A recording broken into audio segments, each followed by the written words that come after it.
invite à vous recueillir alors que nous prions.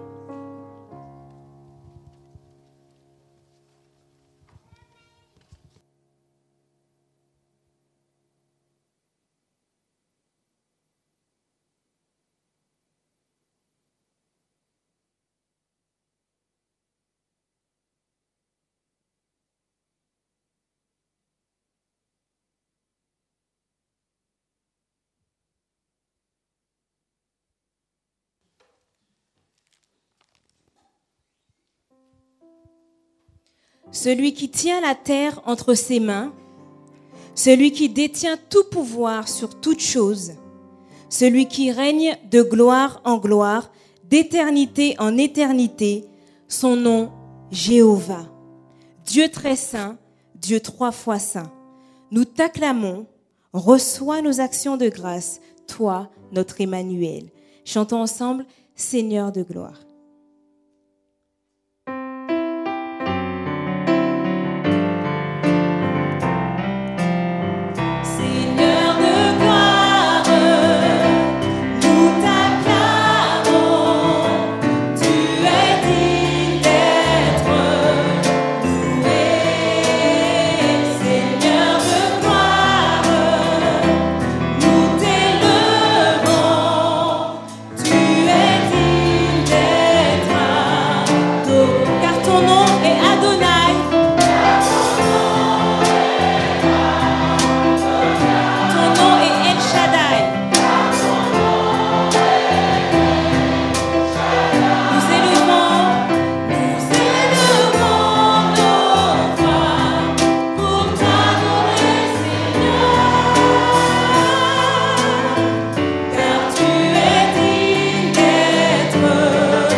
Père Céleste, nous sommes à nouveau réunis dans ce lieu pour t'adorer, pour te présenter nos tristesses et nos joies, notre gratitude, nos besoins. Nous venons humblement tels que nous sommes, invoquant le saint nom de Jésus. Nous accueillons ton Saint-Esprit pour pouvoir nos besoins, pour nous motiver, pour nous encourager, pour nous enseigner, pour nous inspirer pour ta gloire. Au nom de Jésus, Amen.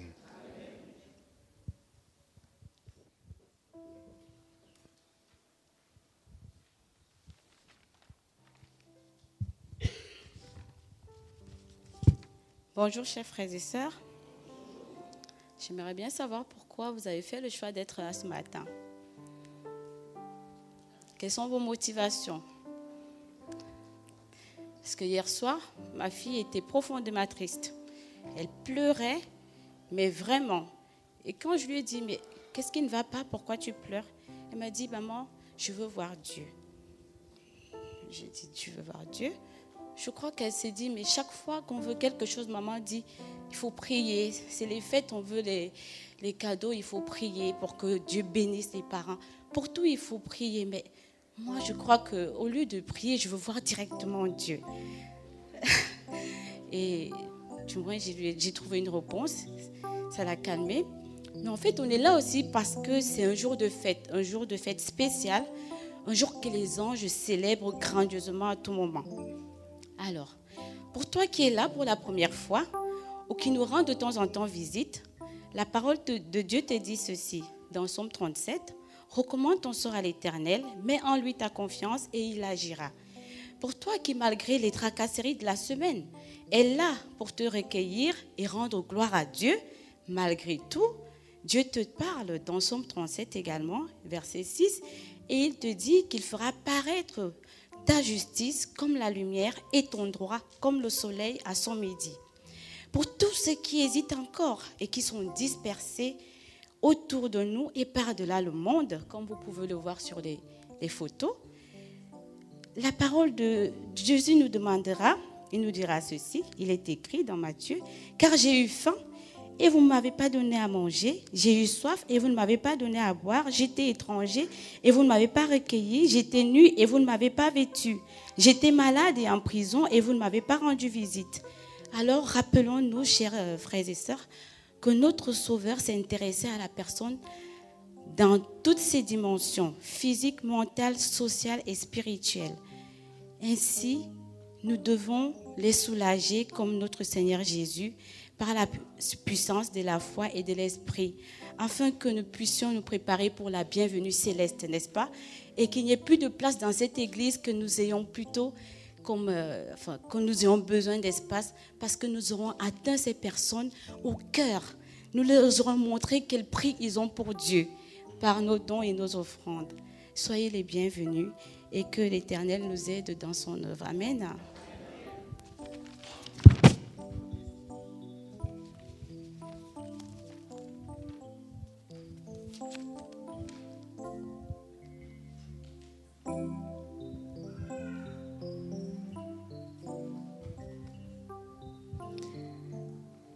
Sauveur fidèle, j'ai tant besoin de te parler. Il y a des jours où j'ai envie de crier, mais je n'ai de force que pour pleurer. Tout au fond de moi, je me sens comme souillée. À cause de mes erreurs, je suis oppressée comme si, Père, tu avais disparu. Que serais-je? Où serais-je sans ton pardon divin, sans ta grâce? En te rejetant parfois, j'ai dû te faire du tort, sans même le savoir, ou parfois par choix. Veuille, Seigneur, me pardonner dans ta bonté, au nom de ton Fils Jésus-Christ, toi qui n'as jamais cessé de m'aimer, qui connais mon cœur et tous mes secrets.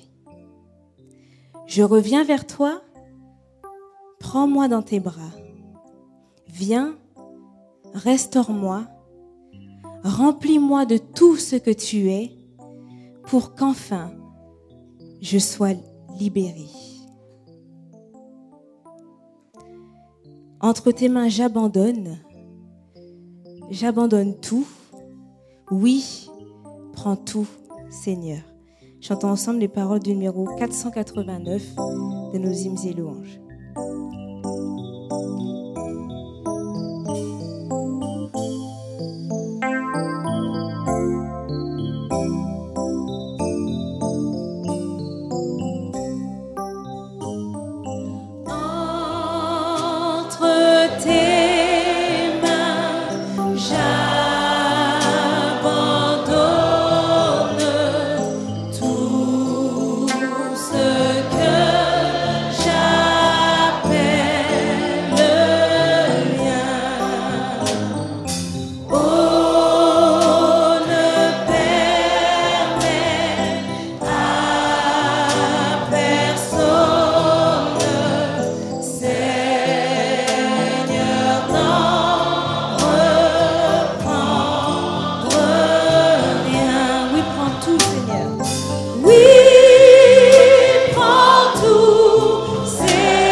car je connais et j'aime ta voix.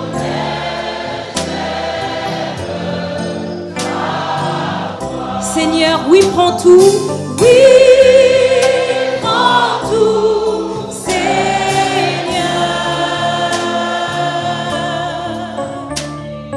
Oui, prends tout, Seigneur. Sans rien garder, je te livre. Sans rien garder, je te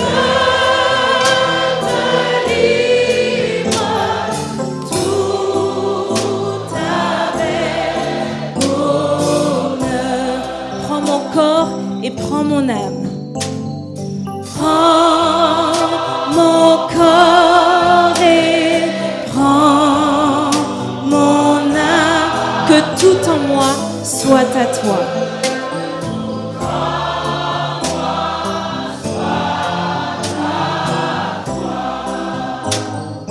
Que par ta divine flamme, tout mal soit détruit en moi.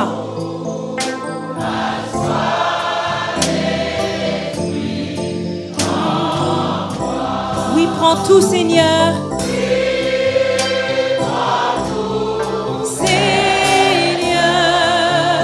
Oui, prends tout, Seigneur. Oui, prends tout, Seigneur. Prends mon corps, prends mon âme. Prends mon corps et prends. Règne sur mon cœur. Règne sur mon cœur. Amen. Je vous invite à vous prosterner pour la prière.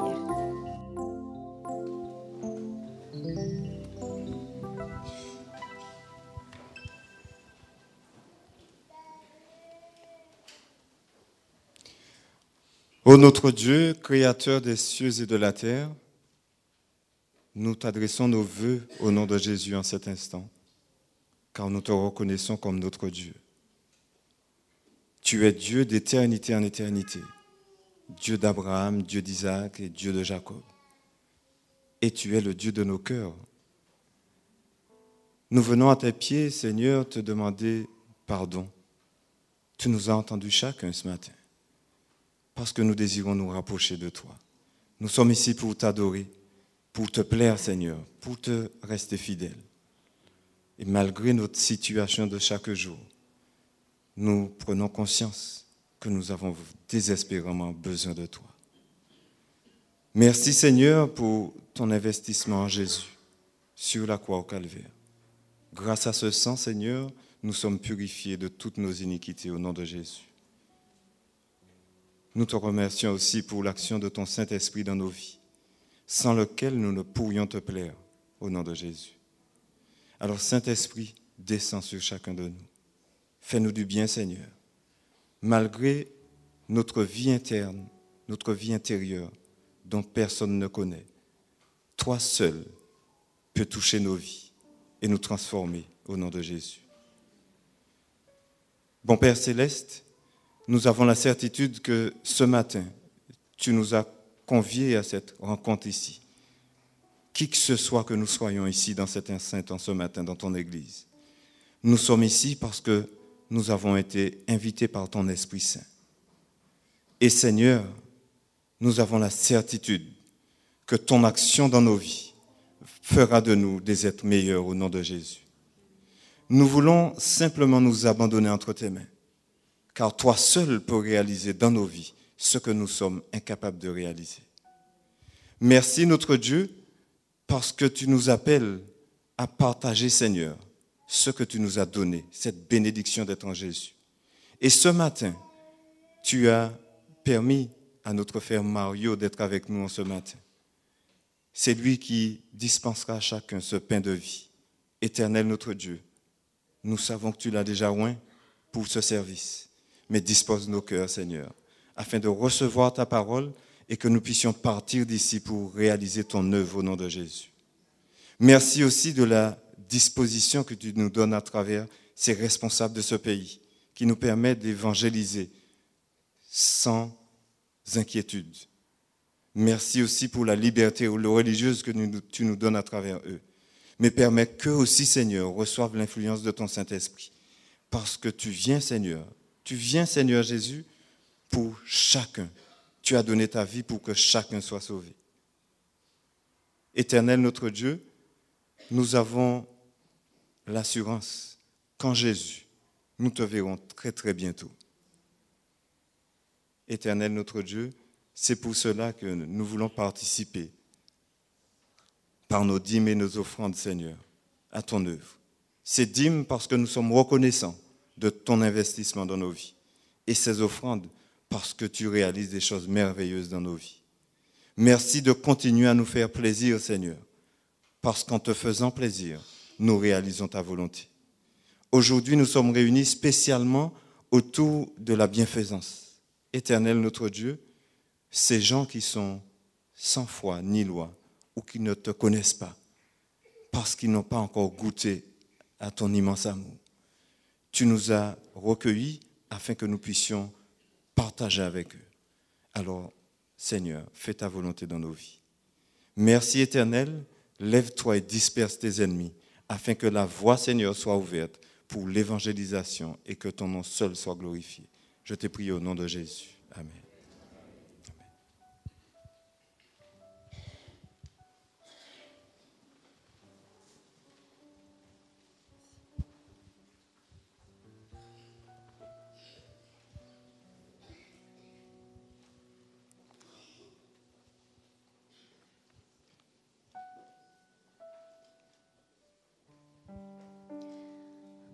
À travers ce moment de louange que nous allons offrir à notre Dieu, je vous invite à partager avec moi quelques vers d'un poème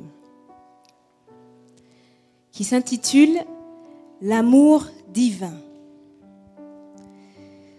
L'amour sublime qui accorde le pardon. Il n'y a pas de mots pour dépeindre cet amour. Il faut chaque jour, avec Jésus, le vivre.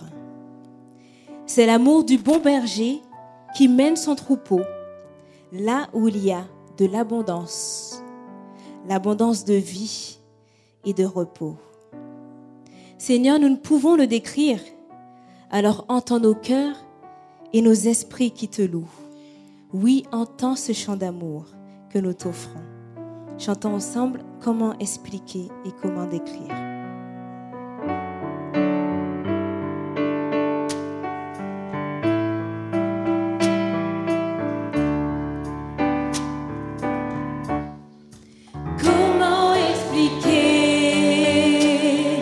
Comment décrire et comment décrire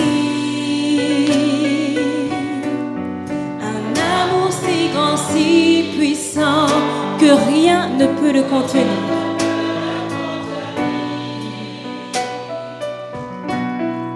Tu sais mes espoirs, Seigneur, tu sais mes craintes et mes mots sont bien trop petits pour dire tout l'amour que j'ai pour toi. Alors Seigneur, entends nos cœurs. Alors entends mon cœur, mon esprit qui te loue. Entends le chant d'amour d'un enfant racheté. Je prendrai mes faibles mots. Je prendrai mes faibles mots pour te dire quel Dieu merveilleux tu es. Mais je ne pourrai pas te dire combien je t'aime. Alors entends mon cœur. Si tout comme la pluie, si tout comme la pluie, les mots pouvaient couler, les mots pouvaient couler. Si j'avais l'éternité, je ne pourrais même pas l'exprimer. Mais Seigneur, dans les battements de mon cœur, mais dans les battements de mon, tu entendras toujours tu entendras toujours. Merci pour la vie, merci pour la vie, pour la vérité et pour le chemin. Alors entends nos cœurs, Seigneur. Alors entends nos cœurs, nos esprits qui te louent. Entends nos chants d'amour. De tout est racheté. Nous prendrons nos faibles mots, nous prendrons nos faibles mots pour te dire quel Dieu merveilleux tu es. Mais nous ne pourrons pas te dire tout notre amour. Alors entends mon cœur. Alors entends mon cœur, mon esprit qui te loue. Entends mon chant d'amour. D'un enfant racheté, je prendrai mes faibles mots. Je prendrai mes faibles mots pour te dire quel Dieu merveilleux tu es. Mais je ne pourrai pas te dire tout. Alors entends-moi. Mais je ne pourrai pas te dire combien je t'aime. Mais je ne pourrai pas te dire combien je t'aime. Alors, mais je ne pourrai pas. Mais je ne pourrai pas te dire combien je t'aime. Alors entends mon cœur. Amen. Plus vaste que la mer, plus grand que l'océan, oui, l'amour de Dieu est immense et puissant. Il submerge ma vie, nos vies, de grâce et de bonté, n'est-ce pas? Amen. Je t'aime, Seigneur, parce que tu m'as aimé le premier. Oui, toujours, oh oui, toujours, je chanterai ton grand amour. Amen. Chantons ensemble les paroles du numéro 517 de nos hymnes et louanges, les strophes 1, 3 et 5 du numéro 517.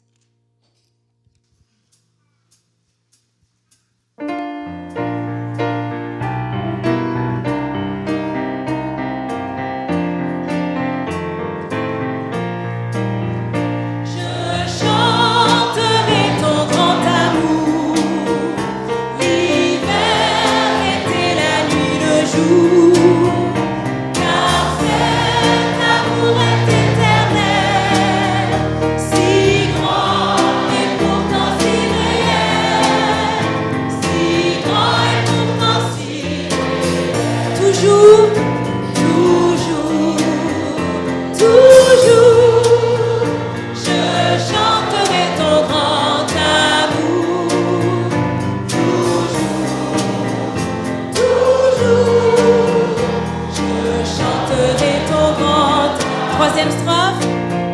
Je veux chanter sans me lasser. Tu m'as aimé, toi, bon berger. J'ai pleuré, tu m'as consolé. J'étais perdu, tu m'as trouvé. J'étais perdu, tu m'as trouvé. Oh oui, toujours.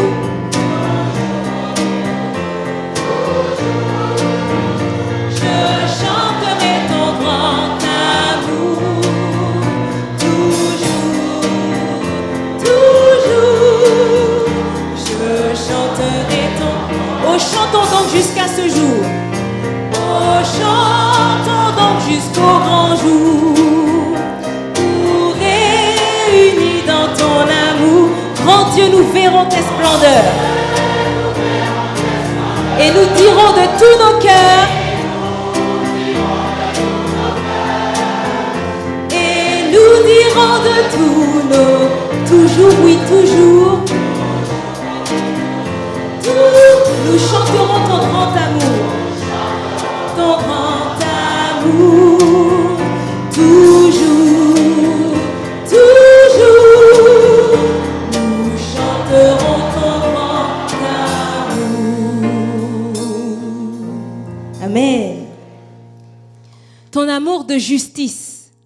de vérité, de sainteté inonde nos vies et nous permet d'aimer.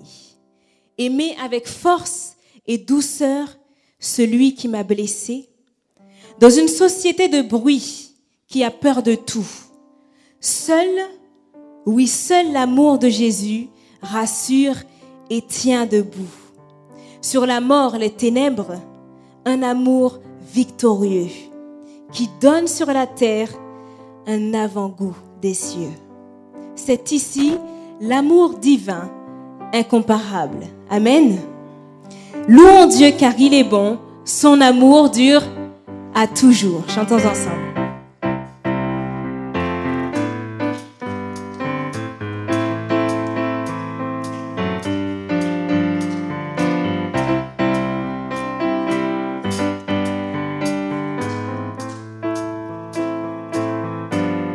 On y va avec force.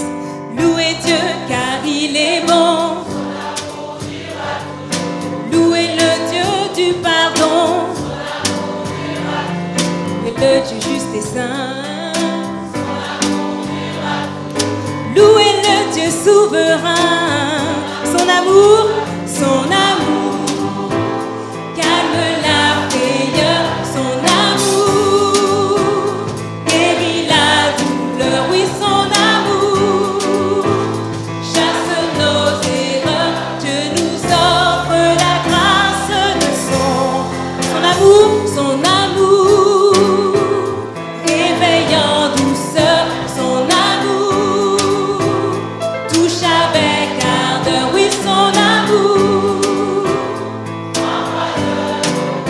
Dieu nous tient sous les ailes de son. Louez le Dieu tout-puissant. Il prend soin de ses enfants. Louez le Dieu de victoire. À lui seul rendons la gloire. Tous ensemble, son amour calme la frayeur. Son amour guérit la douleur. Oui, son amour chasse nos erreurs. Dieu nous offre la grâce. Son amour réveille en douceur. Réveille en douceur. Son amour touche avec ardeur. Oui, son amour embrase nos cœurs. Dieu nous tient sous les ailes. Son amour calme la frayeur. Son amour guérit la douleur. Oui, son amour Dieu nous offre la grâce de son amour réveille en douceur. Réveillant son amour touche avec ardeur. Oui, son amour Dieu nous offre la grâce. Son esprit nous remplit de son amour. Louez-le.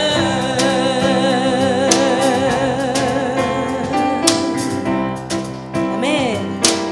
Ça fait du bien de louer le Seigneur, n'est-ce pas? Amen. Je vais inviter maintenant les enfants à se rapprocher parce qu'ils ont aussi tout aussi bien leur place dans ce culte que nous voulons offrir à notre Dieu. J'invite aussi Audrey à se rapprocher et une histoire leur sera racontée. Et pour accueillir nos enfants, nous chanterons ensemble « Bonjour les enfants, les petits et les grands ».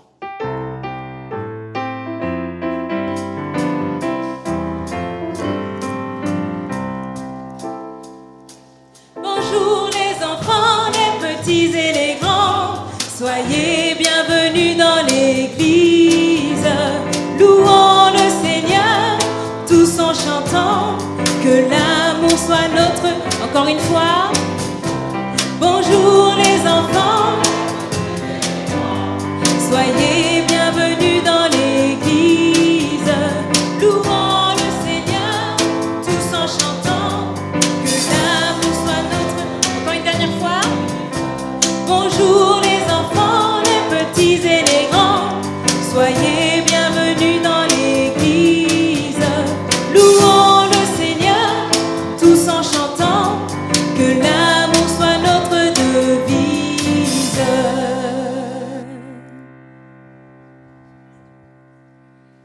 Bonjour les enfants. Vous avez passé une bonne semaine? Oh, c'est triste. En tout cas, j'espère que le sabbat va bien se passer. Ah moi j'espère, parce que vous n'avez pas l'air très emballés. Alors, qui d'entre vous est venu avec des chaussures à l'église? Ah, je vois que tout le monde a mis ses belles chaussures pour venir à l'église. Alors, l'histoire que je vais vous raconter, c'est l'histoire d'un petit garçon qui s'appelle Pedro. Pedro vit dans une église dans laquelle les personnes n'ont pas beaucoup d'argent. Et comme ils n'ont pas beaucoup d'argent, eh bien, ils n'ont pas les moyens de s'acheter des chaussures. Pedro va d'abord aller voir son professeur pour lui parler de son problème. « Professeur, dit Pedro, je n'ai pas de chaussures pour aller à l'église. » Alors le professeur va regarder Pedro et lui dire, « Voilà ce qu'on va faire. Tu vas travailler et mettre de l'argent de côté. Et lorsque tu auras mis de l'argent de côté et que tu en auras suffisamment, nous irons en ville pour t'acheter des chaussures. » Alors Pedro économisa longtemps. Mais un jour, il arriva à la somme exacte. Alors il dit à son professeur, « Professeur, j'ai suffisamment d'argent pour acheter ma paire de chaussures pour aller à l'église. » Alors le professeur a tenu parole. Il a dit à Pedro, « Viens avec moi, nous allons en ville. » Pedro est donc allé en ville avec le professeur. Mais alors que Pedro descend du bus, on remarque que Pedro descend les pieds nus. Mais il a à la main un sac brun dans lequel se trouve sa nouvelle paire de chaussures pour aller à l'église. Pedro est donc tout fier de venir le sabbat matin avec sa paire de chaussures neuves. On entend le bruit dans l'église de ses chaussures qui grincent sur le sol. Et donc tout le monde se retourne pour regarder Pedro entrer dans l'église avec sa paire de chaussures neuves. Tout à coup, Pedro retire ses chaussures de ses pieds, les remet dans le sac brun et fait passer le sac par la fenêtre. Stupéfaction. Une petite main récupère le sac. Et puis, un deuxième camarade de Pedro entre dans la salle avec la paire de chaussures neuves. Et là, effectivement, il vient s'asseoir à côté de Pedro. Puis, le petit garçon refait la même chose. Il enlève ses chaussures de ses pieds, les remet dans le sac brun, puis les envoie dans le buisson où une autre petite main récupère le sac et met les chaussures de Pedro pour entrer dans l'église. À votre avis, que s'est-il passé ?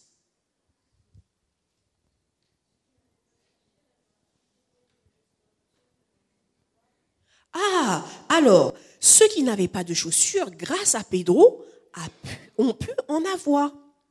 Autrement dit, Pedro a prêté ses chaussures à chacun de ses camarades qui n'en avaient pas les besoins. Les moyens, c'est vrai, on avait un besoin des chaussures et c'est les moyens qu'on n'a pas. C'est très juste, ça montre que les grands enfants aussi suivent ce que je raconte. Donc, effectivement, Pedro a ainsi donné à sa classe un enseignement, à savoir que, effectivement, Pedro aussi avait de l'amour pour ses camarades. Alors, la morale de cette histoire, c'est de dire que quand on veut t'emprunter quelque chose, il ne faut pas tourner le dos à tes camarades. Voilà, c'était la morale de l'histoire de cette semaine. Vous pouvez regagner vos places.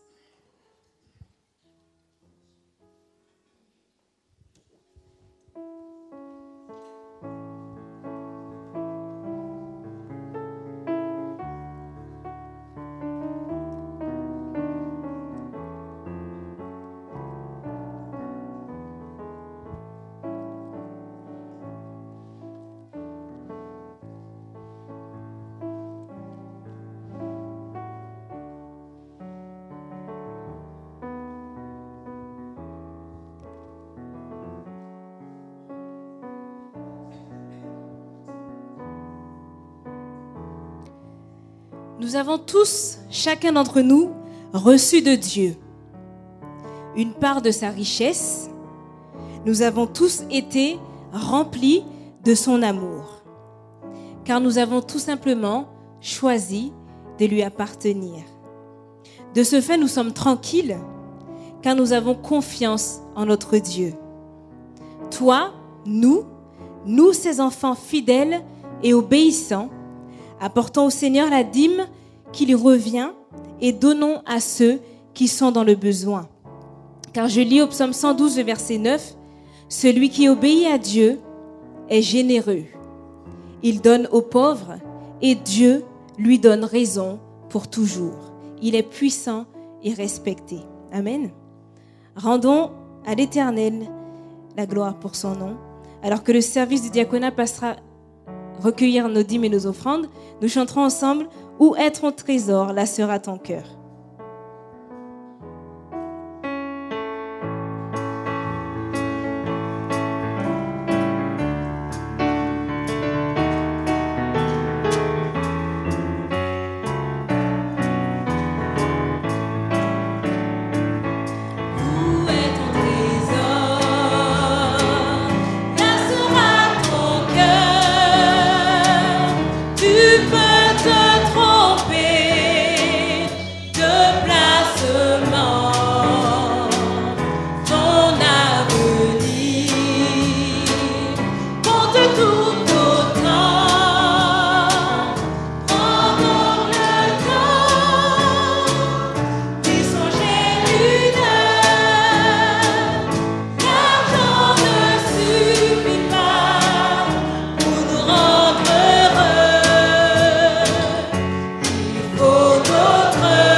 combler nos vœux.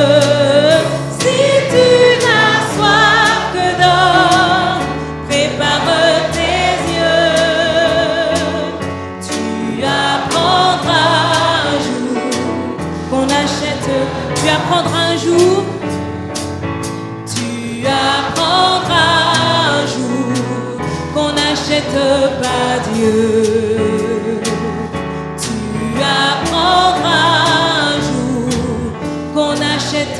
Pas Dieu.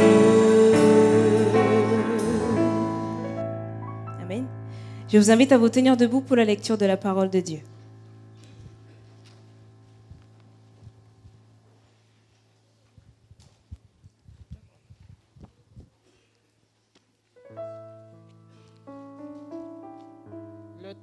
Bonjour. Le texte de base se trouve dans Ésaïe 43, le verset 1, 3 et 4. Maintenant, ainsi parle le Seigneur, celui qui te crée, ô Jacob, celui qui te façonne, ô Israël. N'aie pas peur, car j'ai assuré ta rédemption. Je t'ai appelé par ton nom, tu es à moi. Car je suis le Seigneur, ton Dieu, le Saint d'Israël, ton Sauveur. Je donne l'Égypte en rançon pour toi. Couche et sabbat à ta place. Du fait que tu as du prix à mes yeux, du fait que tu es glorifié et que je t'aime, je donne des hommes à ta place et des peuples pour ta vie. Amen.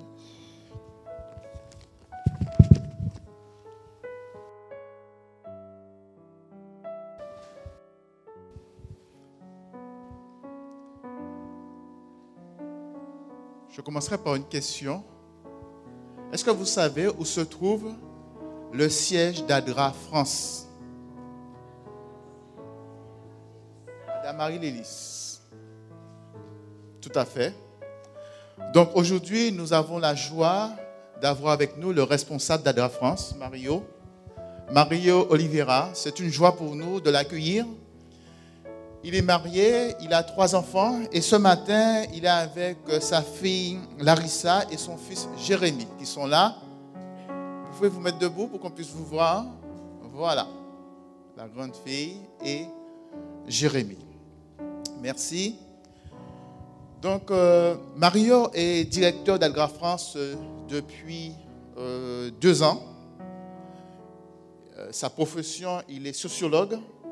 Mais de par sa profession, il a une grande expérience dans ce milieu. Donc, il a commencé en 1998, directeur d'Adra en Angola. Ensuite, directeur d'Adra à l'Union européenne qui se trouve à Bruxelles. Ensuite, directeur de projet international en Espagne. Donc, c'est un homme vraiment riche d'expérience. Et c'est une bénédiction pour l'Église adventiste d'avoir un potentiel comme cela à la tête d'Adra France. Que Dieu continue, Mario, à te guider comme il le fait, comme il l'a fait dans ce beau ministère. Je pense que tu te déplaces encore plus que les pasteurs et que la charge est encore plus grande parce que tu t'occupes de la France. Que Dieu vraiment te bénisse dans ce ministère, qu'il bénisse ta famille. Merci. Bienvenue à toi. Merci.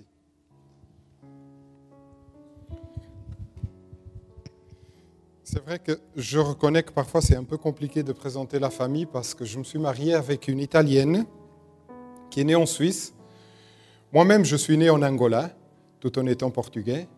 Et des 3 enfants que j'ai, chacun est né dans un pays différent. La première, la plus âgée, elle est née en Angola, comme le papa. La deuxième est née en Suisse et le troisième est né en Belgique. Ce qui fait que chaque fois qu'on déménage de pays, il y a un enfant qui naît. Soyez-en rassurés, puisqu'il n'y a pas eu de petits Espagnols, je crois qu'il n'y aura pas de petits Français. Et ça fait que l'autre jour, ma fille plus âgée, elle a demandé, mais en effet, papa, c'est quoi ma langue maternelle ?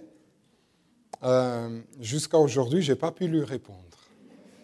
Mais c'est un plaisir d'être ici avec vous.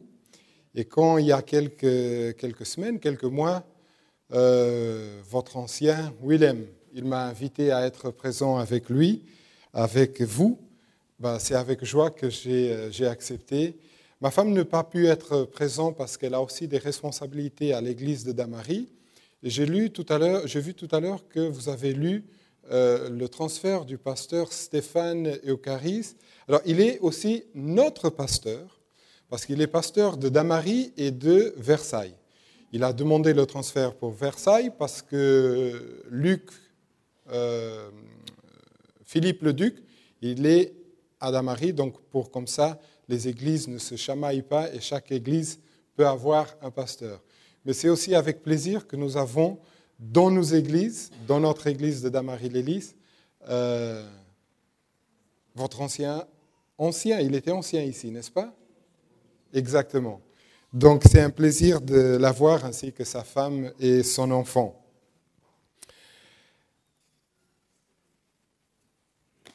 Il y a quelque temps, 2 étudiants de théologie ont dû étudier un texte intitulé « Culte et adoration ».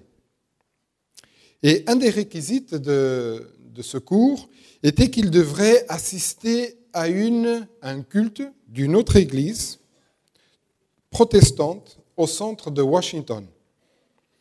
Et plein d'expectatifs, le dimanche matin, ces 2 jeunes se sont pointés dans l'église protestante, une des plus grandes églises à Washington. Il y avait une excellente musique, un bon piano, un bon orchestre. Il y avait la chorale parfaite du mélange des voix féminines et masculines et on créait l'atmosphère idéale pour l'adoration.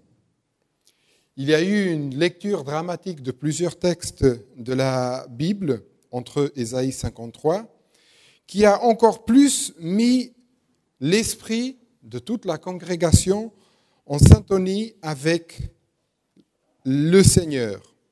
Et finalement, l'heure du culte est arrivée, qui a été présentée par un des prédicateurs les plus fameux du pays. Le prédicateur s'est mis debout, il a approché le pupitre et il a surpris la plupart de la congrégation, au moins ces deux jeunes, quand il a dit « Mes amis, ça fait longtemps que nous avons besoin de quelques moments de silence dans cette église. Nous venons d'entendre un texte qui nous rappelle les souffrances du Seigneur de notre adoration. Le meilleur que nous pourrons faire, c'est simplement rester en silence et réfléchir sur ce texte. Que le Saint-Esprit guide nos pensées pendant que nous adorons le Seigneur de notre adoration. » Et le prédicateur s'est assis et pendant 20 minutes suivantes, on n'a rien écouté dans l'église. On était tous avec nos pensées adorant le Seigneur.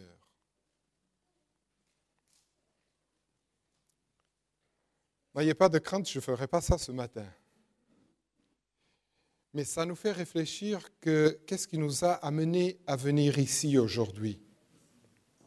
Et nous pouvons adorer Dieu à travers nos chants.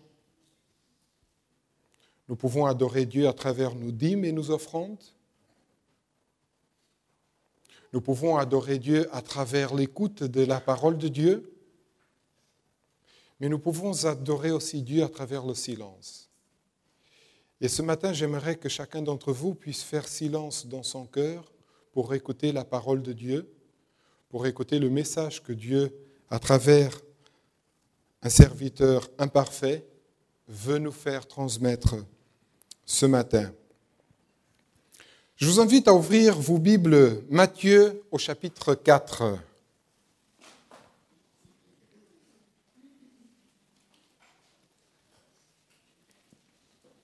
Matthieu chapitre 4, le verset 23. Nous sommes au tout début du ministère de Jésus. Jésus commence son ministère après avoir été quelques mois en Judée. Jésus vraiment démarre son ministère en Galilée.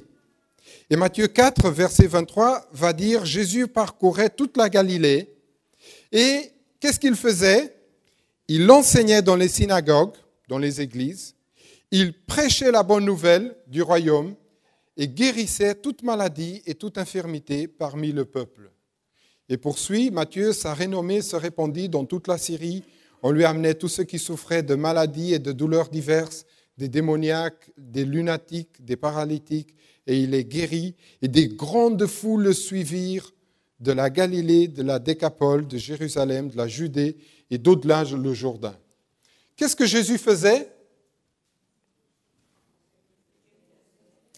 Il prêchait, il enseignait et il guérissait. 3 choses que Jésus faisait. 3 choses que nous, comme chrétiens, nous devrions faire aussi. Prêcher la parole, enseigner et guérir.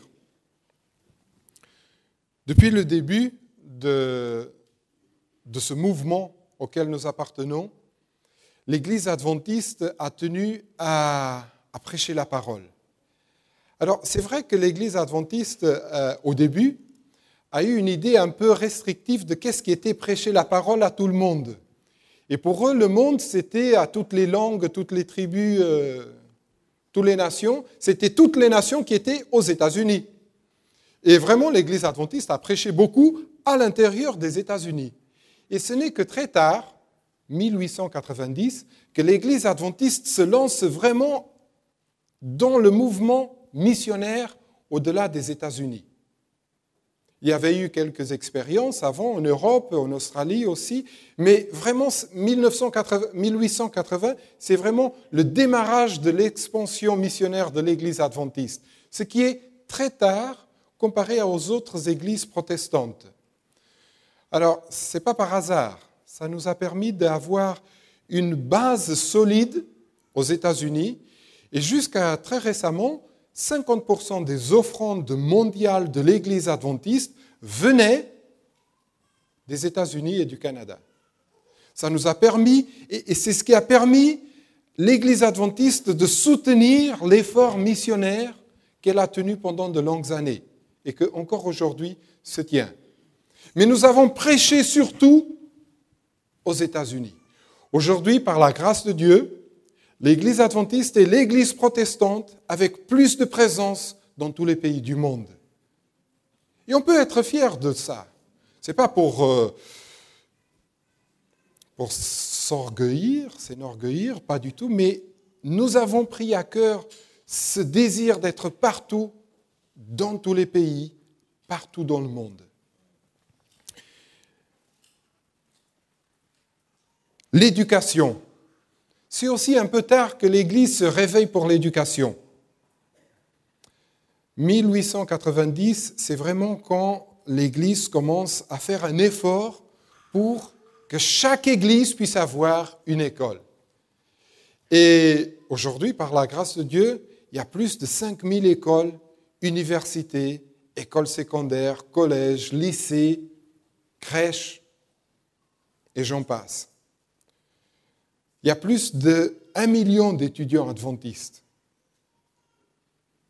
Là aussi, l'Église adventiste a fait un grand effort, même si un peu tardivement, mais elle a compris le message de Dieu, de enseigner. Alors, est-ce que nous, Église de Pierrefitte, avons-nous une école d'église? Non. Bientôt. Amen. Est-ce que ça veut dire que nous ne pouvons pas enseigner? Comment pouvons-nous enseigner? Comment pouvons-nous éduquer?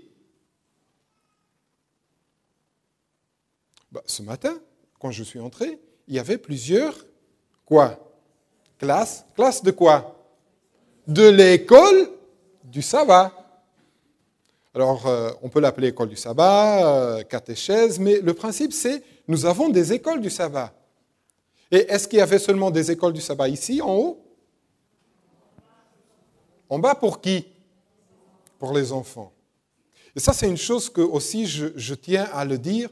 L'Église adventiste, depuis le début, a compris l'importance des enfants, d'éduquer les enfants, d'avoir des leçons spécifiques pour les enfants. Très peu d'églises, très peu de dénominations ont un programme aussi complet, aussi vaste, aussi minutieux pour les enfants. Et d'ailleurs, c'est une des choses qui nous fait un peu de difficulté parfois, que quand l'Église adventiste loue une église, baptiste, protestante, qui sais-je, un des plus grands problèmes, c'est quoi? C'est les salles. Pourquoi? Parce que les autres églises n'ont pas souvent cette perception de l'importance d'éduquer les enfants dans la voie du Seigneur. Alors que nous, Église adventiste, on peut très fièrement le dire, on a compris d'éduquer les enfants, de les éduquer, et avec différents programmes. Ce n'est pas les enfants, on met dans une salle et on raconte une histoire et c'est fait. Pas du tout. Il y a tout un programme pour cela. Là aussi, il est important. Et je vois que l'église de Pierrefitte le fait à merveille. Donc, l'église de Pierrefitte, elle prêche la parole de Dieu. C'est pour ça que l'église devient trop petite. Je vois que l'église de Damary, de Pierrefitte, elle éduque, elle fait de l'éducation, de l'enseignement. Et la troisième chose, c'est quoi? Guérir. Est-ce que l'église de Pierrefitte est-elle en train de guérir? Combien de médecins, infirmières, aides-soignantes, psychologues, kinés, des professions liées à la santé avons-nous ici ce matin? Levez le bras.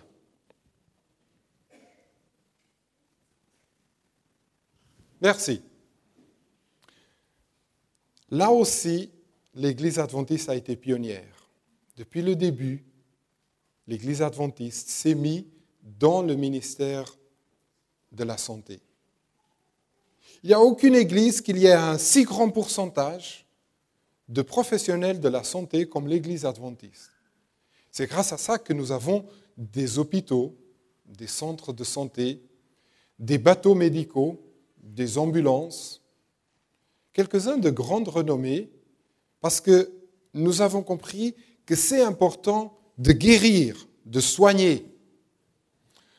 Est-ce que l'église de Pierrefitte a-t-elle un centre de santé? Non? Alors, ça veut dire que... Alors, c'est intéressant parce qu'en grec, moi je ne suis pas pasteur, je suis sociologue, et je ne connais pas beaucoup du grec, je n'ai jamais eu de cours de grec. Mais dans l'original grec dans lequel le Nouveau Testament a été écrit, le mot qui est traduit ici dans le verset 23, guérir et guérissait, c'est thérapéo. Thérapéo, c'est de là que vient la thérapeutique, tout à fait. Le mot thérapéo a deux significations. Il peut vouloir dire guérir, soigner, et c'est comme ça que dans la plupart des cas, ça se traduit, mais ça peut aussi dire servir, rendre service à quelqu'un. Et c'est dans ce deuxième sens du mot thérapéo que je vois toute l'opportunité, tout le ministère de l'Église adventiste, le troisième pilier que l'Église adventiste doit accomplir, servir l'autre, le prochain. Et très souvent, nous focalisons beaucoup sur l'importance de prêcher la parole de Dieu, d'aller partout, et nous prêchons, et nous dépensons des millions dans la prédication, dans des campagnes d'évangélisation avec l'Internet, et c'est magnifique.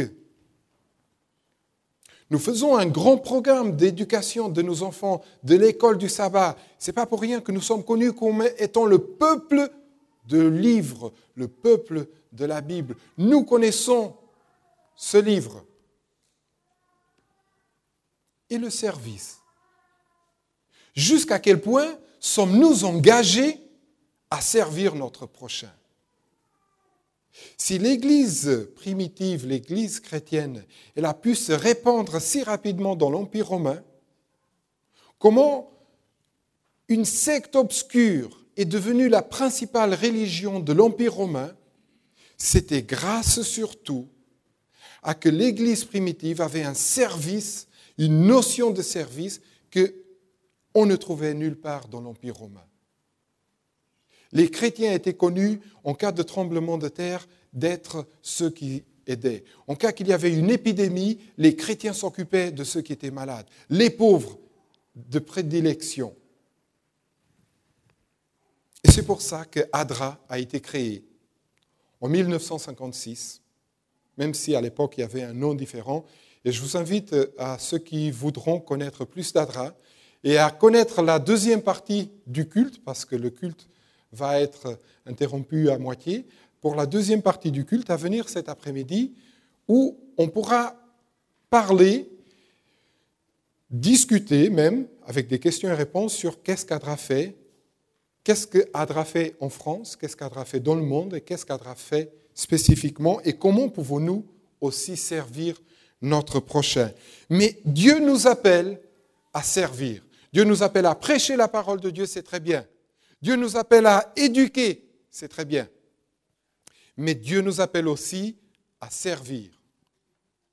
Et c'est avec une certaine joie aussi que je peux dire qu'il n'y a pas beaucoup d'églises chrétiennes qui ont des ONG, qui ont une association. Alors que nous, Église adventiste, nous avons ADRA, l'Agence de développement et secours adventiste.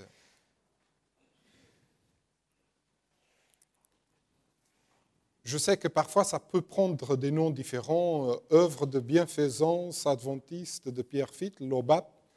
Mais l'idée, c'est que n'importe pas le nom que ça prend. Ce n'est pas important l'association, même si je défendrai ADRA, bien sûr, mais ce n'est pas important, finalement, l'association dans laquelle nous nous engageons. Mais sommes-nous, en tant qu'adventistes du 7e jour, sommes-nous engagés dans le service envers l'autrui? Rappelez-vous que quand Jésus viendra, qu'est-ce qu'il nous demandera? Combien de fois tu es venu à l'église? Combien tu as donné en dîmes et offrandes? Combien de fois as-tu prêché?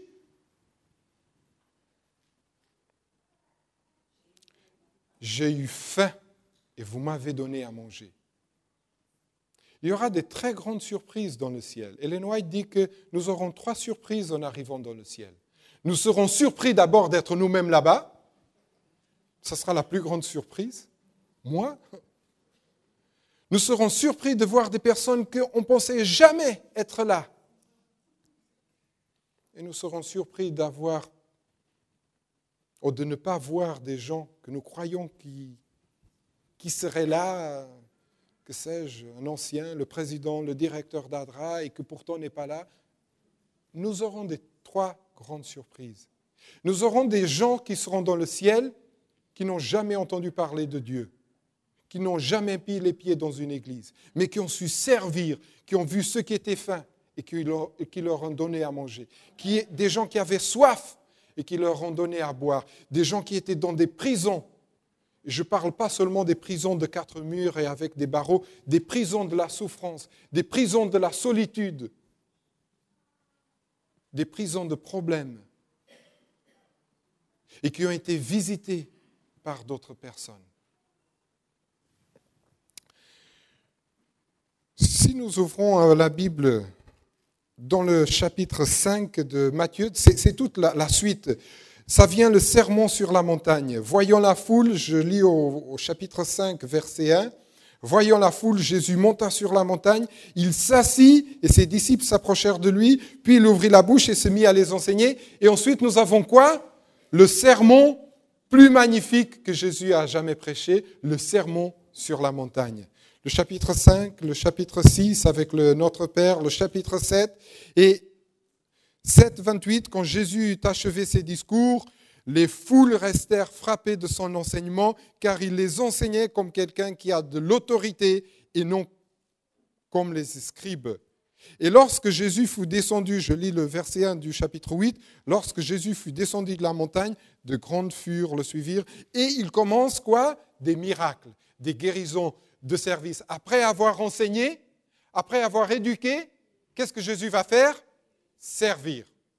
Jésus va guérir. Et nous avons toute une suite de miracles divers, la guérison d'un lépreux, je lis seulement le titre, la guérison du serviteur d'un centenier, guérison diverses, entre elles la belle-mère de Pierre, la tempête qui s'apaise, 2 démoniaques qui sont guéris de l'autre côté du lac, chapitre 9, guérison d'un paralytique, question sur le jeune Matthieu. Ensuite, résurrection de la fille de Jairus, guérison d'une femme malade depuis 12 ans, une des plus belles guérisons. À partir du verset 29, guérison de 2 aveugles et d'un démoniaque. Et au verset 35, qu'est-ce qu'il dit? Jésus parcourait toutes les villes et les villages. Et qu'est-ce qu'il faisait? Il enseignait dans les synagogues. Il prêchait l'évangile du royaume. Et troisièmement, il guérissait toute maladie et toute infirmité. Jésus guérissait. Et ça, c'est l'exemple qu'il nous a donné, de prêcher, d'enseigner et de servir, de guérir. Il y a quelque temps, en entrant, j'ai vu tous ces biens alimentaires et d'hygiène. Et ça m'a fait penser que la semaine prochaine, qu'est-ce que nous aurons? Êtes-vous au courant? 28-29 novembre. Pour qui? La collecte de denrées pour qui? La banque alimentaire. Et ADRA participe à la banque alimentaire. Chaque année, ADRA distribue, en provenance surtout de la banque alimentaire, presque 100 tonnes, et je parle d'ADRA en France, 100 tonnes d'aliments, grâce surtout à la banque alimentaire. Et nous pouvons participer en tant que bénévoles, aller dans les supermarchés, avec des associations, bien sûr, ce n'est pas que n'importe qui peut aller n'importe où et demander, non.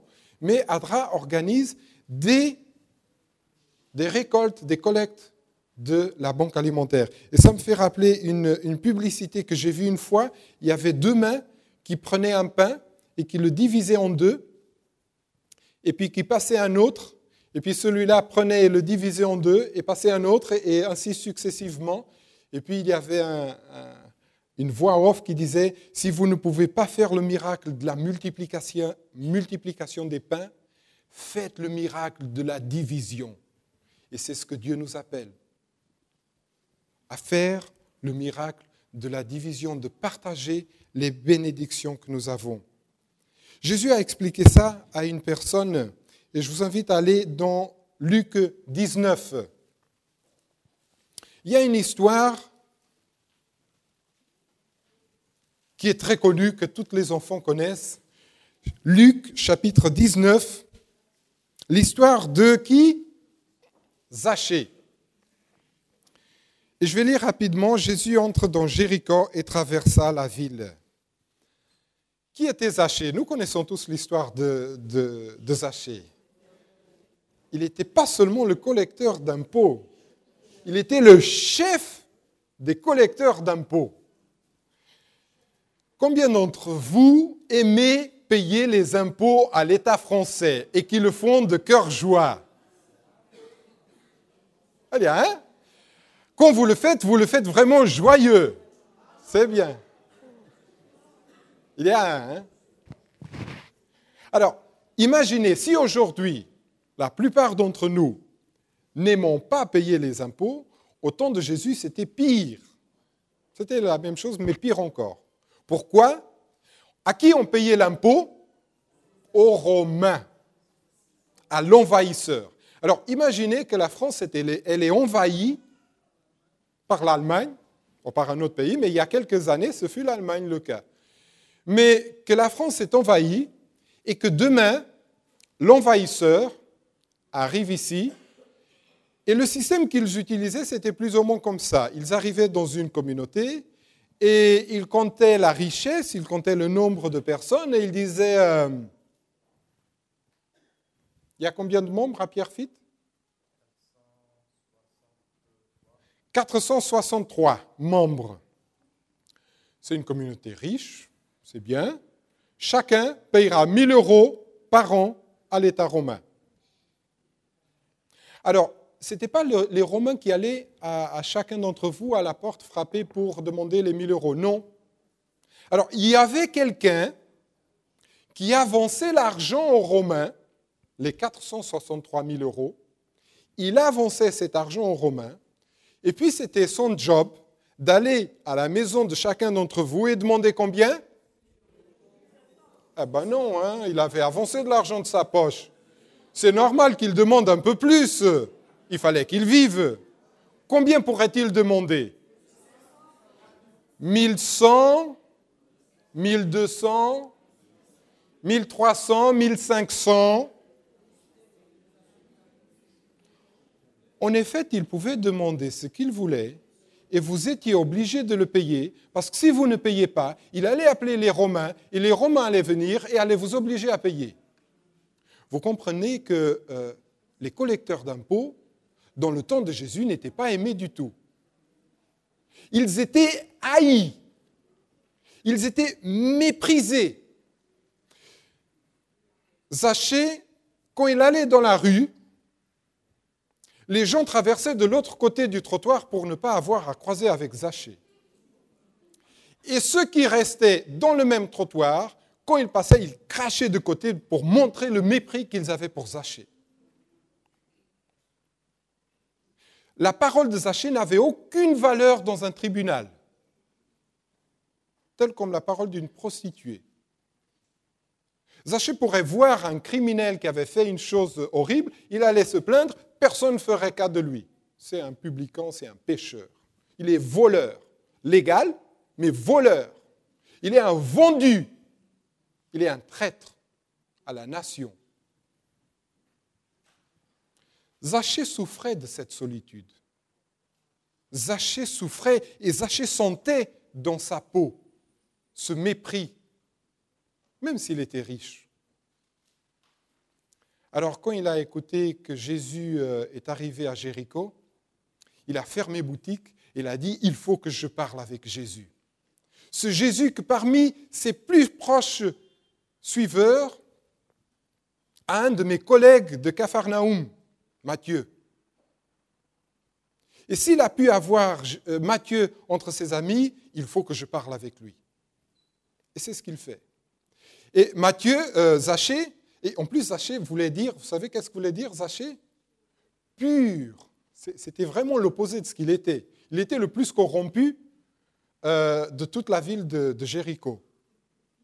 Et les gens qu'on regardaient le pur. Alors, Zachée décide d'aller voir Jésus. Jéricho est une ville riche, reste au carrefour de plusieurs grandes voies de commerce et où il y a de la richesse, il y a des collecteurs d'impôts. Et Zachée se dirige vers la porte de la ville et quand il arrive à la porte de la ville, il a un problème. C'est quoi le problème de Zachée?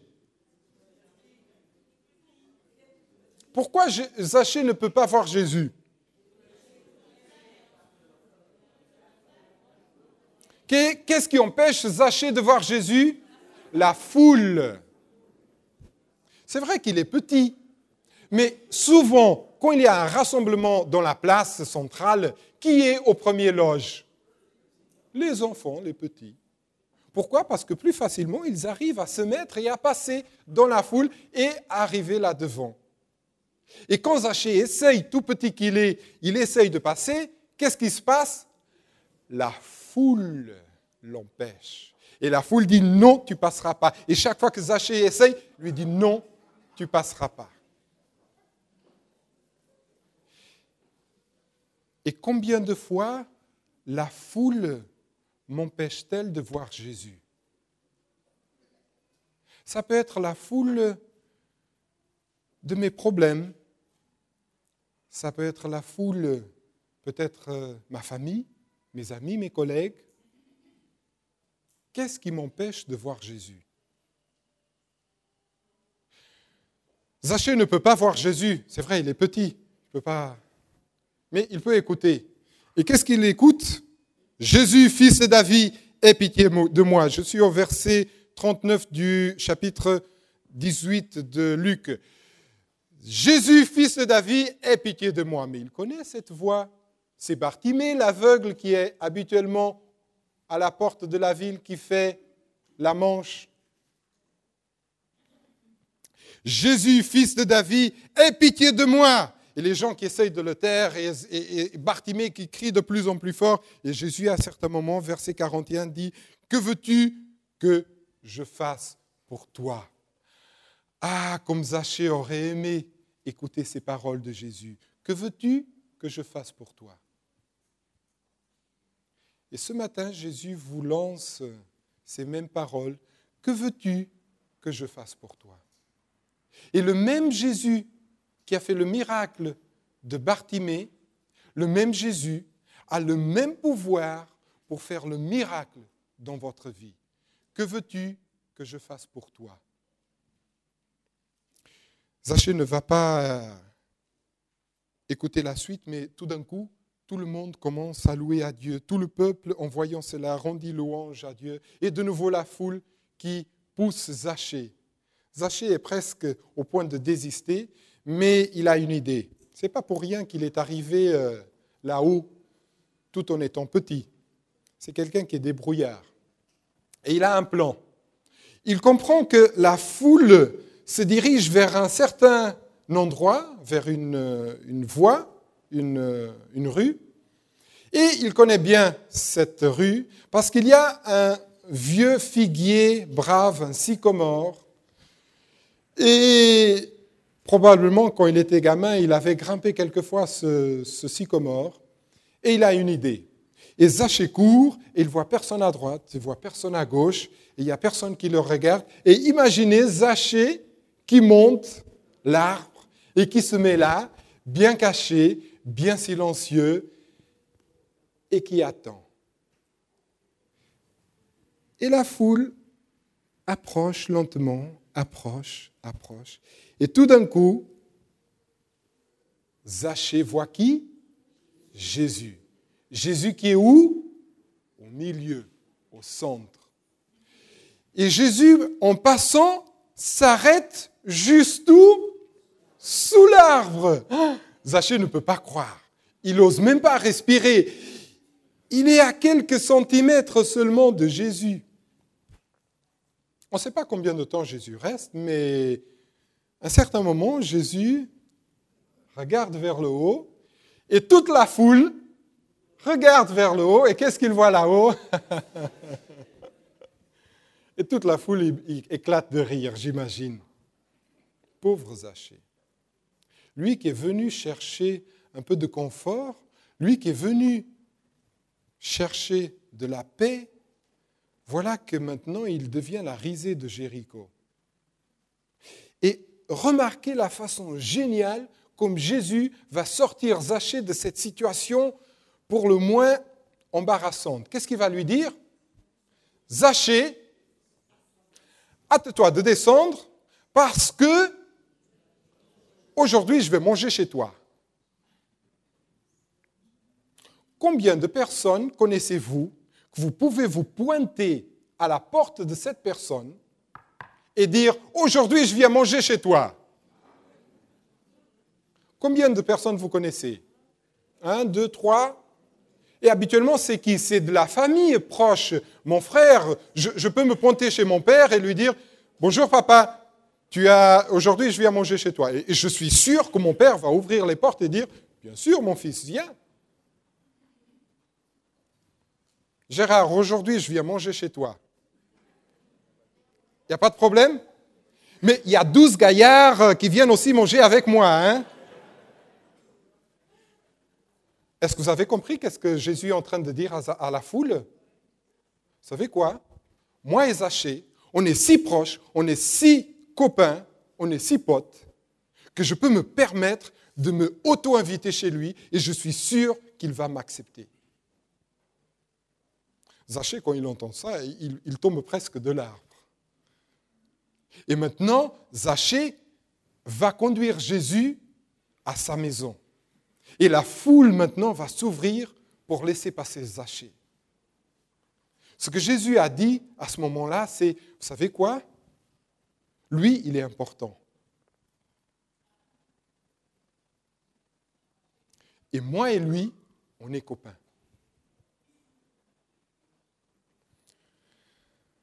Zachée, ça va produire des murmures, les gens qui vont dire il ne sait pas qui est Zachée. S'il savait qui était Zachée, il n'entrerait jamais. Jésus va se mettre debout et dit Zachée va se mettre debout et dit voici Seigneur, je donne à Adra la moitié de mes biens. Et si j'ai fait du tort à quelque chose ou à quelqu'un, je lui rends 4 fois plus. Est-ce que Zachée avait fait du tort à quelqu'un? Ah que oui, ah que oui. S'il était riche, c'est parce qu'il avait bien volé. Après avoir donné la moitié de ses biens aux œuvres de bienfaisance, après de rendre 4 fois plus de ce qu'il avait volé, qu'est-ce qui est advenu de Zachée? Il est devenu pauvre. Sûrement, il est devenu pauvre. Ce jour-là, Zachée a grandi. Il est devenu un géant. Aujourd'hui, le salut est venu pour cette maison parce que celui-ci est aussi un fils d'Abraham. Comment Jésus a fait avec Zachée? Il est d'abord entré chez lui ou il a d'abord attendu que Zachée change sa vie? Et ça nous montre à la 3e leçon ce matin que Jésus, d'abord, il demande à entrer chez nous et ensuite les changements s'opèrent dans notre cœur. Souvent, nous, on veut régler la maison et mettre tout en ordre. Et avant que Jésus rentre, ce n'est pas ça la méthode de Jésus. Jésus entre d'abord et les choses se mettent en place ensuite. Et je vous invite aujourd'hui à laisser Jésus entrer dans votre cœur et il y mettra de l'ordre dans votre cœur. Il y a quelque temps, une professeure, et je demanderai maintenant au diacre de distribuer les petits signets les petits rubans bleus que j'ai distribués tout à l'heure, pas seulement ici, mais dans les autres salles aussi. Une prof a fait un exercice avec ses élèves, une prof primaire. Elle a appelé ses enfants chacune devant et lui a offert un ruban bleu avec des lettres en or en disant « Tu es important ». Alors, il expliquait pourquoi cet enfant était important. Et chaque enfant recevait un ruban bleu.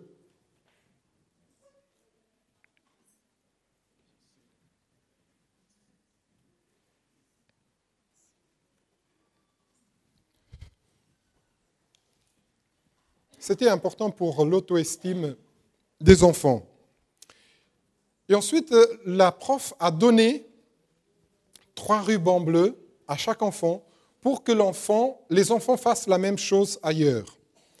Et une semaine plus tard, un enfant a rapporté une expérience intéressante. En arrivant chez elle, le soir, elle a pensé à qui pourrait-elle donner le premier ruban. Elle a pensé à son voisin avec qui elle jouait du basketball souvent. Et elle lui a dit « Tu es important pour moi parce que tu passes du temps avec moi, tu joues avec moi, tu es important. » Il lui a donné le premier ruban. Le garçon a dit merci. Il lui a expliqué de quoi il s'agissait. Il lui a donné les 2 autres. Le lendemain, ce jeune est arrivé à son travail. Il travaillait dans une entreprise. Il a dit à son patron, « Vous savez quoi? Vous êtes important pour moi. D'abord, c'est grâce à vous. Peut-être qu'il voulait passer de la pommade. D'abord, c'est grâce à vous que j'ai emploi, mais pas seulement moi, mais 50 personnes dans cette communauté ont un emploi grâce à vous. C'est grâce à votre vision, votre dynamisme, votre esprit d'entreprise que vous avez pu créer cette entreprise et vous êtes important. » Le patron a dit merci, a accepté. On lui a expliqué de quoi il s'agissait et il a reçu le 3e ruban bleu. Et le soir, arrivant chez lui, il appelle son fils, ado. Il a dit, je voulais te dire que tu es important pour moi et voici un ruban bleu. Aujourd'hui, on m'a donné cette tâche de le faire. Voici le 3e ruban bleu. Et le fils le regarde et dit, pourquoi tu me donnes? Ben, parce que tu es important pour moi. Mais suis-je vraiment important pour toi, papa? Et il commence à pleurer. Et le papa lui dit, mais bien sûr, c'est vrai que je n'ai pas beaucoup de temps pour toi, que souvent je suis irrité, je suis sur mes nerfs, mais bien sûr que tu es important pour moi. Après ta maman, tu es la personne la plus importante sur cette terre. Mais pourquoi pleures-tu? Parce que je pensais que je n'avais aucune valeur et j'avais décidé de me suicider demain. Nous sommes importants pour Jésus. Et ce que Jésus a dit à Zachée, il a dit aux lépreux, aux enfants, il a dit à Marie-Madeleine, aux publicains, aux voleurs, à Judas, aux pauvres, aux désespérés, aux jeunes hommes riches, à Marthe, aux démoniaques, à la femme syrophénicienne, aux malades, aux pharisiens, à la femme trouvée en adultère. Jésus a dit, tu es important. Pour terminer, j'ai ici 2 billets de 10 € avec moi.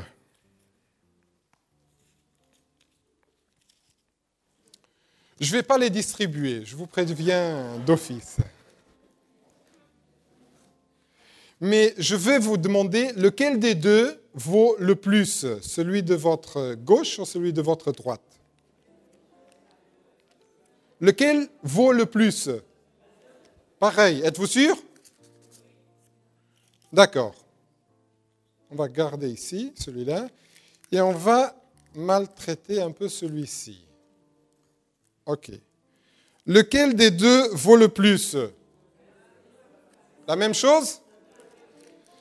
Alors, peut-être qu'il n'est pas assez...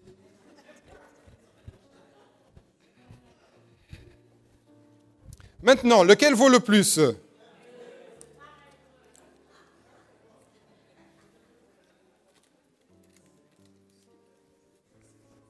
Je m'excuse déjà au diacre et à la diaconesse qui devront nettoyer après, mais c'est vraiment pour que vous compreniez. Voilà, il est bien sale maintenant. Lequel des deux vaut le plus? Êtes-vous sûr? La valeur du billet ne dépend pas de l'état dans lequel il se trouve, mais dépend de la valeur que la Banque centrale européenne donne à ce morceau de papier. Vous avez compris? Avez-vous compris? La valeur que vous avez ne dépend pas de comment la vie vous a maltraité, ne dépend pas de comment les autres personnes vous traitent, ne dépend pas de ce que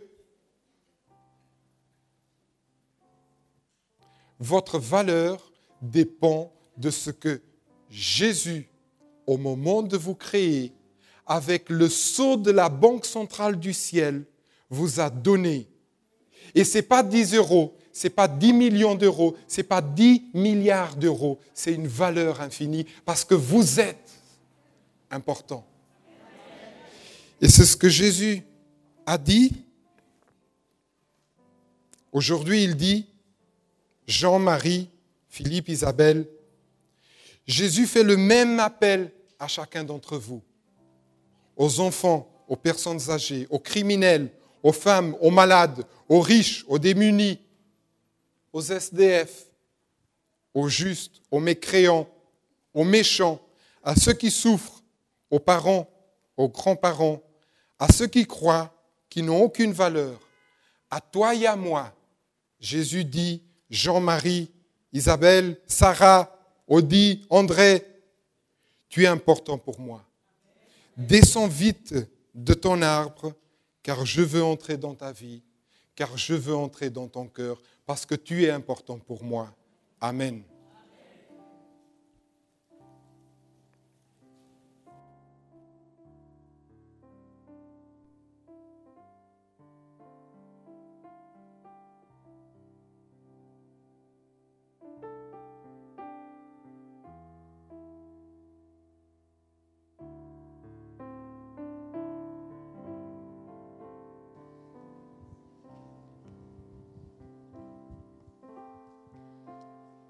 Le destin n'a pas fait de nous ce que nous sommes.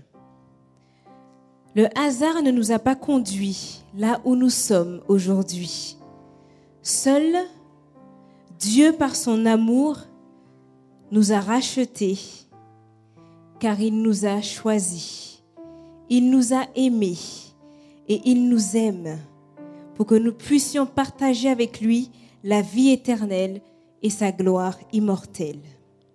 Nous avons été choisis pour être ceux qui portent son nom saint, glorieux et victorieux, non parce que nous le méritons, mais parce que nous sommes aimés d'un amour inchangeable, incomparable et incommensurable. Gloire soit rendue à notre Dieu, notre Sauveur qui nous aime. Chantons-le ensemble au numéro 99 de nos hymnes et louanges, « Mon Sauveur m'aime ». Je vous invite à vous tenir debout et nous chanterons ensemble les paroles du numéro 99.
Je vous invite à incliner la tête pour la prière.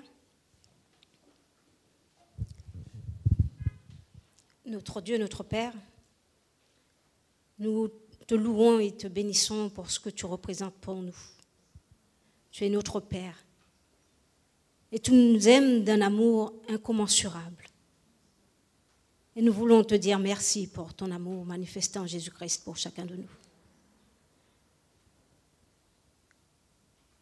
Nous voulons, Père, tous incliner devant ta face, te dire notre reconnaissance et surtout, Seigneur, te dire simplement que nous t'aimons. Tu nous as donné 2 paroles, Père, d'une grande importance pour toi et pour nous aussi. Tu nous demandes de t'aimer de tout notre cœur, de toute notre force, de toute notre âme, Père, et d'aimer notre prochain comme nous-mêmes. Et tu nous dis aussi en cela, Seigneur, nous aurons accompli toute la loi. Père, nous prions à Saint-Instant pour que ton amour nous inonde et que nous le déversions sur tous ceux qui nous entourent, afin que ton œuvre s'accomplisse ici-bas et que Jésus revienne bientôt. Nous avons hâte, Seigneur, que tu reviennes, afin que tous ceux, Seigneur, qui passent par des moments difficiles, des tribulations, puissent trouver, Père, un soulagement final à tout ceci. Nous voulons compter sur la présence de ton Esprit Saint. Nous voulons compter sur sa toute-puissance pour que chacun d'entre nous, qui avons entendu aujourd'hui ta parole, Père, qui avons vu et qui expérimentons, Seigneur, ton amour dans notre vie, puissions prendre à cœur l'œuvre que tu nous as donnée, Père. Et que chacun, là où il se trouve, puisse communiquer cet amour, faire du bien aux autres, être à ton service, tout simplement. Et en tant que communauté, Père, nous te prions de nous assister aussi et de nous donner, Père, d'aimer tous ceux que tu as réhabilités, d'aimer tous ceux qui ne nous ressemblent pas, de témoigner ton amour à ceux qui nous sont chers, à nos enfants, à nos proches. Merci à tous ceux qui, dans ce monde, baignent dans la misère, dans la solitude, dans le désespoir. Père, tu as envie, Seigneur, que tout être humain te connaisse et rentre au bénéfice du sang précieux de Jésus-Christ. Nous prions qu'il en soit ainsi dans notre vie et qu'ainsi, Père, ton nom soit glorifié et que Jésus revienne bientôt. Nous t'avons prié dans le beau nom de Jésus, notre frère et notre sauveur et rédempteur. Amen.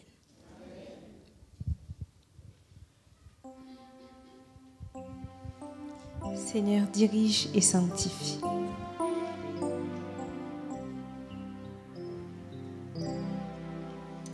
Seigneur, dirige et sanctifie toute la vie de tes enfants.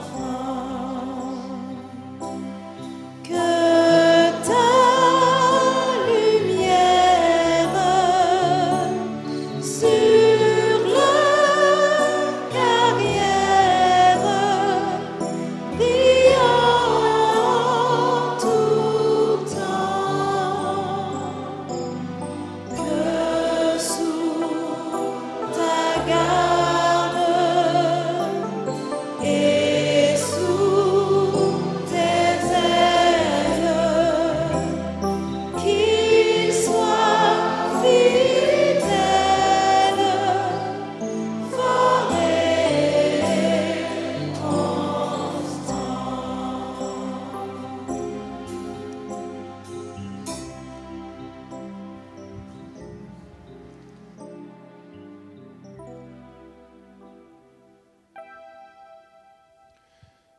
À celui qui peut vous préserver de toute chute et vous faire paraître devant sa gloire, irréprochable dans l'allégresse, à Dieu seul notre Sauveur, par Jésus-Christ notre Seigneur, soit gloire, majesté, force et autorité, dès avant tous les temps, maintenant et dans tous les siècles. Amen.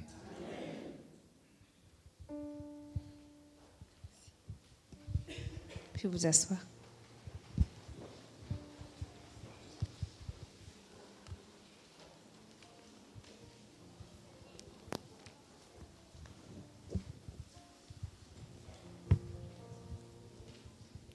Il nous a été rappelé ce matin que l'amour de Dieu est pour tous ceux qui un jour ont vu la vie sur cette terre. Nous avons reçu de Dieu et nous devons maintenant faire tout pour sa gloire. Lorsque l'ennemi essaiera de nous rabaisser ou de nous piétiner, rappelons-nous que nous sommes ses enfants et que tous ceux qui ne le savent pas, qu'ils doivent le savoir. Chantons ensemble « Redites-moi l'histoire de l'amour de Jésus » au numéro 103 de nos hymnes et louanges.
Cet amour que nous avons reçu de Dieu, notre entourage se doit de le trouver en nous, de le voir en nous, de le sentir en nous, car cet amour nous comble. Il nous faut donc le vivre pour le nom de Jésus. Je vous inviterai, alors que nous allons nous séparer, à chanter « Ton amour, ta puissance, ta présence dans ma vie, et sois un écho d'amour ».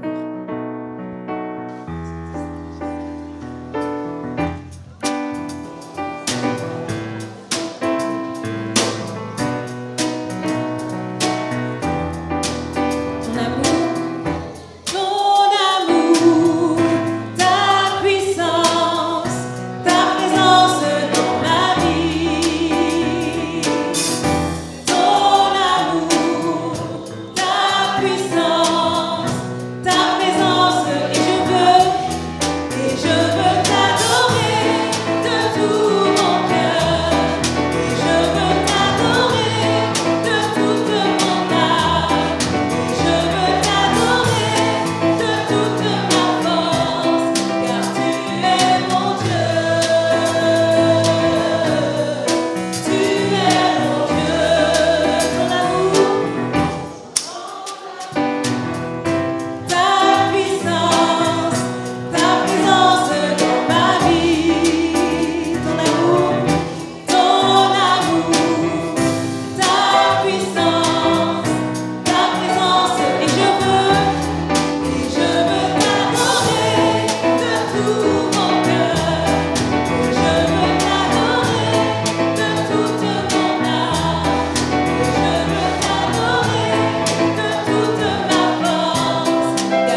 de son amour.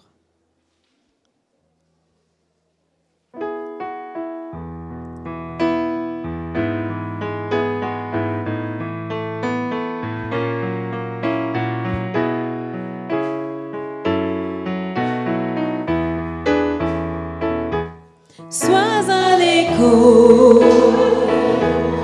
de son amour et de sa grâce, le long de tes jours, notre prénom, notre nom, en attendant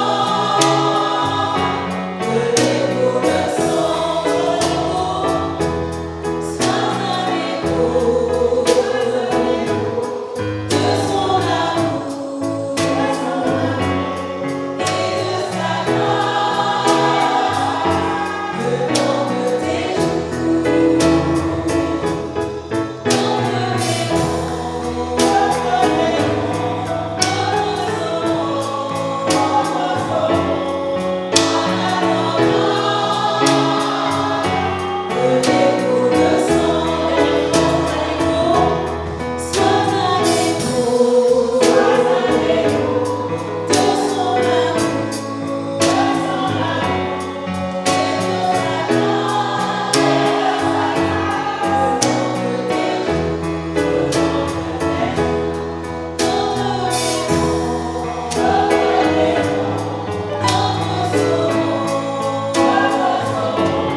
Bon sabbat à tous et bon appétit.